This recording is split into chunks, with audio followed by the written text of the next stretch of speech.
অনেকে মনে করেন যে এটা মানে খুব সহজ কাজ, হ্যাঁ, বাট আমাদের জন্য তো সহজ, কারণ আমাদের তো কাজই এটা, পেশাই এটা। কিন্তু ফসল ফলাইতে কষ্ট আছে অনেক। এইটা দেখেন, এই পেঁয়াজটা দেখেন, এখানে 3টা হয়েছে। হ্যাঁ, 1টা 2টা 3টা, মানে একটা পেঁয়াজ থেকে 3টা পেঁয়াজ হয়েছে। এইটা হচ্ছে মূলত কাটার পরে একেবারে ফ্রেশ পেঁয়াজ, মানে এটা এখন বাজারজাত করা যাবে। বিসমিল্লাহির রহমানির রহিম। এই মুহূর্তে আমরা হচ্ছে মুড়ি কাটা পেঁয়াজ তুলতেছি।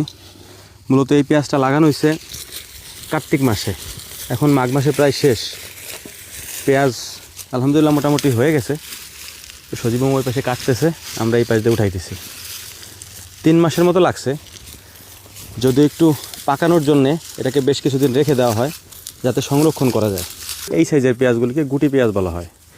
ওই যে পাথারের মাঝখানে যে পেঁয়াজগুলি আছে, ওই পেঁয়াজগুলি যখন উঠানো হবে, আমি দেখাবো সেটা আপনাদেরকে।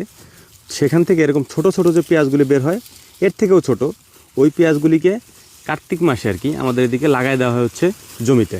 লাগাই দেওয়ার পরে মাঘ মাসের এই শেষের দিকে অথবা মাঝামাঝি থেকে আমরা এটাকে উঠানো শুরু করি।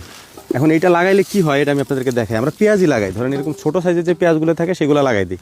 লাগাই দেওয়ার পরে ওই একটা পেঁয়াজ থেকে এরকম 3-4টা পেঁয়াজ হয়। যেমন ধরেন এই যে 2টা হয়েছে, এইটা দেখেন, এই পেঁয়াজটা দেখেন, এখানে 3টা হয়েছে। হ্যাঁ, 1টা 2টা 3টা, মানে একটা পেঁয়াজ থেকে 3টা পেঁয়াজ হয়েছে। এই যে একটা দেখেন, এই পেঁয়াজটা দেখেন, যদিও ছোট, বাট ফলন ভালো হইলে আরও ভালো হইতো আলহামদুলিল্লাহ। তো এখানে কটা হয়েছে? 1টা 2টা 3টা 4টা 5টা, এটার মধ্যে হয়েছে 5টা। হ্যাঁ, মুড়ি কাটা পেঁয়াজটা হচ্ছে এরকম যে একটা লাগাইলে 4-5টা হয় আর কি। একটার পাশ দিয়ে আরও 4-5টা হয়। যেমন এই যে একটা দেখাই, এই যে দেখেন, একটা লাগাইছে, এখানে হচ্ছে 3টা। হ্যাঁ, এরকম। এইটাই মূলত হচ্ছে মুড়ি কাটা পেঁয়াজের বৈশিষ্ট্য। এখন যেহেতু আমরা এই মুড়ি কাটা পেঁয়াজটা এখান থেকে তুলে ফেলতেছি, তুলে ফেলার পরে এই জমিটা খালি হয়ে যাবে। এই জমিতে অন্য কিছু চাষ করার মতো এখন আর নাই। এর কারণ হচ্ছে ফসল যা চাষ করার তা হয়ে গেছে চাষ করা, আর কিছুদিন পরে সেগুলো উঠানো শুরু হবে। যে কারণে এখন এখানে কি চাষ করা হবে, কারণ জমি তো খালি রাখা যাবে না। সাধারণত আমাদের দিকে জমি খালি থাকে না। এইখানে মূলত এখন সবজি চাষ করা হবে। এখানে মনে হয় লাল শাক বোনাবেন না মামা? লাল শাক বুনে দেওয়া হবে এখানে। আর এরপরে হচ্ছে যে পরবর্তী ফসল হচ্ছে এখানে পাটের পরে আবারও হচ্ছে পেঁয়াজ, মানে মুড়ি কাটা পেঁয়াজ, তারপর এরকম কোনো ধরনের শাক অথবা ধনিয়া, এভাবেই চলতে থাকে। কখনো আমাদের এদিকের জমি খিল থাকে না। তো চলেন আমি আপনাদেরকে একটা জিনিস দেখাই এখন, সেটা হচ্ছে যে আমাদের যে অরিজিনাল পেঁয়াজ বা মূল পেঁয়াজ যেখান থেকে এই গুটিটা হয়, সেটা আপনাদেরকে দেখানোর চেষ্টা করি।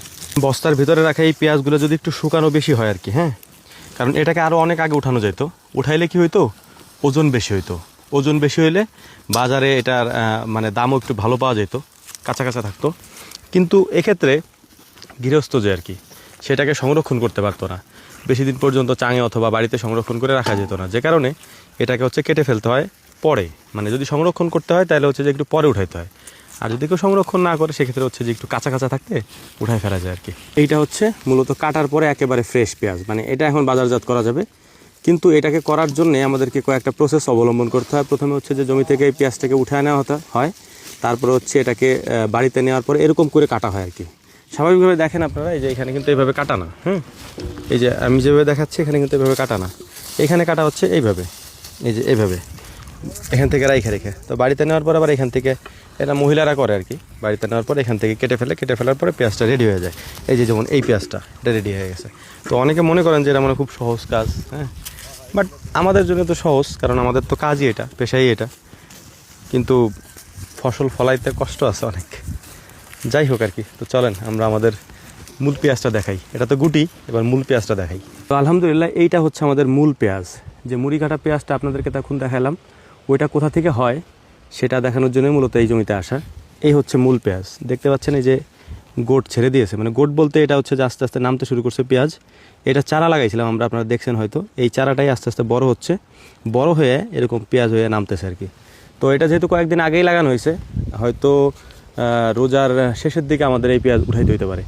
এই যে পাথার দেখতে পাচ্ছেন, এই পাথারে সব হচ্ছে এই পেঁয়াজ। এই পেঁয়াজ যখন আমরা উঠাই তখন যে গুটিগুলা থাকে, ছোট ছোট গুটিগুলা থাকে, মানে এখানে ধরেন আমি আপনাকে কেমনে বোঝাবো জিনিসটা। এই যেমন ধরেন এই যে ছোট ছোট পেঁয়াজ, এই যে একটা পেঁয়াজ আছে ধরেন, হ্যাঁ, এই যে একটা পেঁয়াজ আছে না, এই পেঁয়াজটা গুটি হবে, মানে ছোট হবে, এই যে এতটুকু একটু হবে আর কি। তো ওইটাই মূলত হচ্ছে পরবর্তীতে কার্তিক মাসে যখন এখান থেকে পানি নেমে যায়, তখন জমি চাষ দিয়ে ওই পেঁয়াজটাই লাগাই দেওয়া হয়। ওই লাগাই দিলে ওই একটা পেঁয়াজ থেকে 4-5টা পেঁয়াজ হয়, ওইটাই মূলত লাভ আর কি। তো এটাই হচ্ছে মূলত আমাদের এখানকার সিস্টেম মুড়ি কাটা পেঁয়াজের। তো এখন উঠানোর কাজ চলতেছে। অসুস্থ মানুষ দোয়া করবেন। এইগুলো তো দেখতে হয়, আসতে হয়, যতই অসুস্থ থাকি কাজ করতে হয়। টুকটাক কাজ না করলে তো একেবারে সব কিছু বন্ধ হয়ে যাবে। তো এটাই, দোয়া করবেন। আসসালামু আলাইকুম।